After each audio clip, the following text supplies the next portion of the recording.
The Florida coast is getting lashed with strong winds and high water as Tropical Storm Debby approaches. Good Sunday evening. I'm Mike Naso with the latest on Tropical Storm Debby. Take a look at that satellite image there, the visible satellite. Very, very well-defined circulation, looking like it's about to pop out an eye. It did have some dry air entrainment, especially on the southern side earlier, but that seems to have abated. It's now in a very moist, warm environment off the west coast of Florida, and it is strengthening, and Debby should become a hurricane before making landfall somewhere in the Big Bend area of Florida on Monday morning. Here's the latest on Tropical Storm Debby from the National Hurricane Center as of 5 p.m. Eastern Time. Debby was at 27.7 north, 84.4 west, winds of 65 miles per hour, so it's getting up there towards strong tropical storm, closer and closer to hurricane strength. It's moving north at 12, and these little adjustments and wobbles are important when it comes to where exactly the center of the storm will make landfall.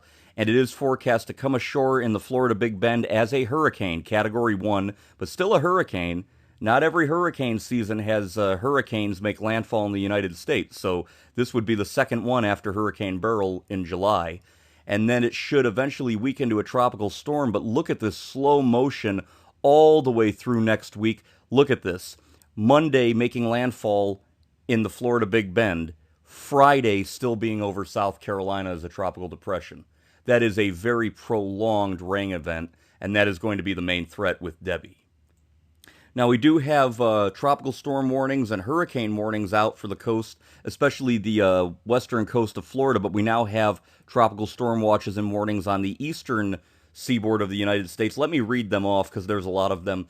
We have a storm surge warning in effect from the middle of Longboat Key to Indian Pass, including Tampa Bay. And then on the eastern seaboard of the United States, Georgia and South Carolina coast from the mouth of St. Mary's River to South Santee River, South Carolina, that is a storm surge warning. A storm surge watch from Bonita Beach, Florida to the middle of Longboat Key, including Charlotte Harbor. We have a hurricane warning in effect from the Florida coastline from the Suwannee River to Indian Pass, and that's where we think the hurricane force winds will impact around the eye of the storm. We have a hurricane watch south of the Suwannee River to Yankeetown, and we have a tropical storm warning south of the Suwannee River to Bonita Beach, and then west of Indian Pass to Mexico Beach towards the Panhandle, and also Point Verde Beach to the Savannah River. And then we have a tropical storm watch now from Savannah River to South Santee River, South Carolina. So I know that's a lot, but when you look at that graphic, that means we've got tropical storm conditions affecting 3 different states in the next 24 hours, and hurricane conditions there in the Big Bend area of Florida with Debby.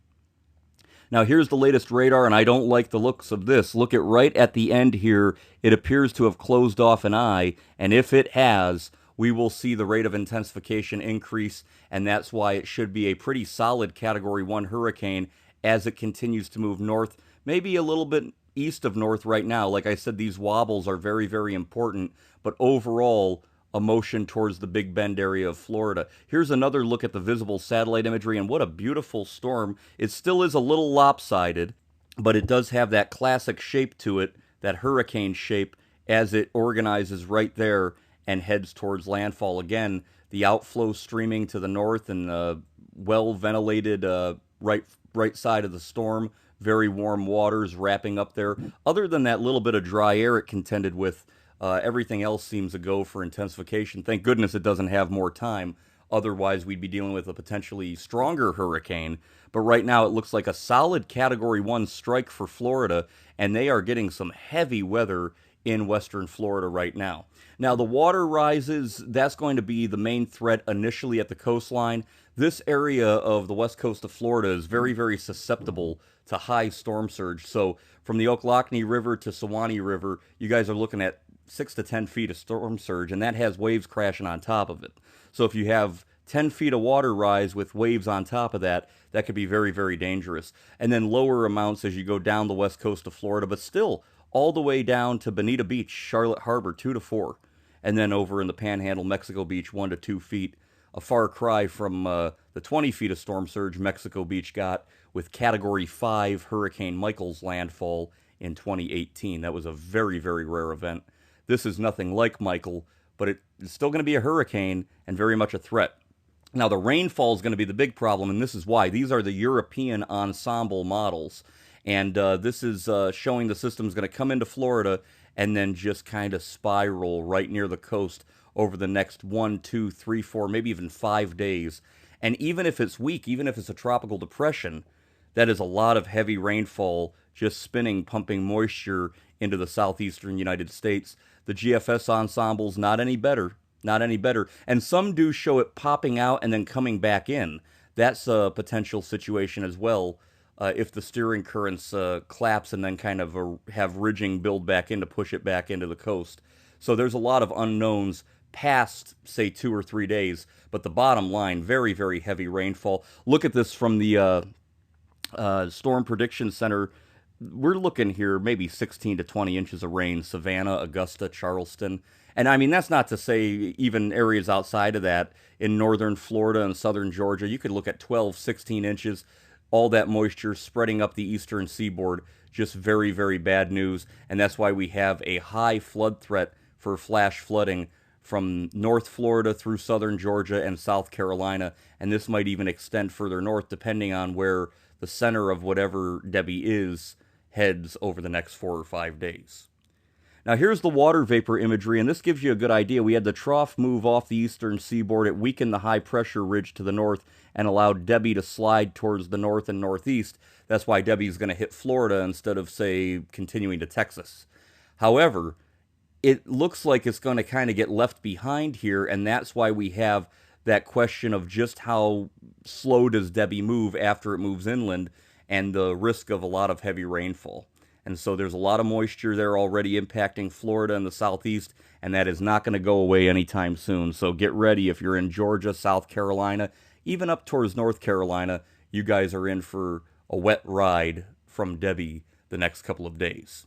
As far as landfall location, it should make landfall, according to the National Hurricane Center, somewhere very close to Appalachia Bay. It could be over here near Steinhatchee River. It could be over here near Alligator Point. Either way, there's a lot of wildlife areas here, so it's a little bit more rural, but that's not to say there aren't communities that would be impacted, or that wouldn't be impacted. St. Mark's, Florida is very close to this location, but if it comes in here, there's a lot of wildlife management areas, and so this is the region that could really see a lot of the high water rise, but you just don't know at this point if you're going to be caught in that, and you don't want to take the chance. So if you're in any of those locations, and even inland with the hurricane force winds in these communities here, you guys want to be ready for Debby. The key messages from the National Hurricane Center as of 5 p.m. Number 1, potentially historic heavy rainfall across the southeast Georgia and South Carolina through Friday morning. We could have catastrophic flooding. Again, like I said, this will be a very slow-moving storm. Rainfall will likely result in considerable flooding impacts from the Florida Big Bend region through southeast Georgia and the coastal plain of the Carolinas all through the week. Tonight, Sunday night, so we're talking through Friday, all week long with Debby. Number 2, there is a danger of life-threatening storm surge along the Gulf Coast of Florida, 6 to 10 feet, somewhere between Ocklawahnee River and Suwannee River early tomorrow morning, Monday. Number 3, hurricane conditions expected Monday along the Florida Big Bend. We have the hurricane warning in effect and tropical storm conditions further south along the west coast in the Tampa Bay area. And finally, dangerous storm surge and wind impacts along portions of the southeast coast of northeast Florida through North Carolina through the middle of next week. Storm surge warnings, tropical storm watches and warnings out for areas of the eastern seaboard. So again, it's not just a Florida event. This is going to spread through the southeast all week long with Tropical Storm Debby, soon to be a hurricane. There's another look on the radar. Again, we've had a very serious severe weather risk along the west coast of Florida with the potential for tornadoes. Anytime you have a landfalling tropical cyclone, you have the threat of severe weather. So there's a lot of heavy storms here barreling through Florida. Once it moves up and out, the peninsula should be okay, but North Florida and Georgia, Debby might stick around for a while. I'm Mike Naso with the latest on Debby. I'll be back with more coverage as the system strengthens towards hurricane intensity and heads towards the Florida Big Bend.